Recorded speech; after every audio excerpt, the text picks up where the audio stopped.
ក្រៀមបងប្អូនច្រើនហាមវាយគ្នាទៅដើមក្បាលដោះអត់យកទេនេះមុខម៉ែនឹងស្ពឹមដោយសារវាចុះម៉ែឯងវាយមួយបានតែបងប្អូនឯងឯងដល់ពេលអាកូនគេមកអីនៅស្ងៀមមាននេះវាពូកូនចុងក្រោយឯងគេថាពេលមួយខែ2ខែទៅចាប់យកទៅគ្រាវហើយបានកូនបើនេះមួយនេះកាត់ដូចសញ្ញា 100% យកហ្មងតែទៅក្នុងចំណោម8ក្បាលហ្នឹងខ្ញុំទុកមកបានចាំខ្លួនឯងបើមិនទុកអាកូនបើទេទុកអាប៉ខ្មែរ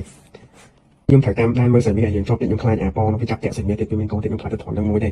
ដល់កូននេះខ្ញុំធំមកយកវាទៅគ្រាវបានតែវាយ៉ាងដែរខ្ញុំចឹងសិន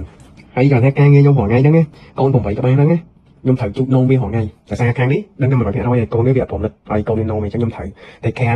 ងថ្ងៃហ្មងដើម្បីឲ្យវានោមនេះគាត់តែទឹកនោមផិនកូនវាមកផងកូនប៉ុណ្ណេះ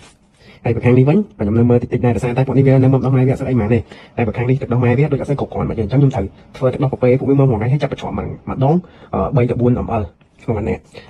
ប៉ុន្តែបើថាពួកខាងនេះវិញអត់ទាន់អីហ្មងទេតែសារវាទឹកអិន2ថ្ងៃតែពួកនេះទឹក10ថ្ងៃអីឃើញកម្មាធំដូចពួកនេះចឹងពួកនេះដូចជាបានខ្ទង់12 13ថ្ងៃហើយ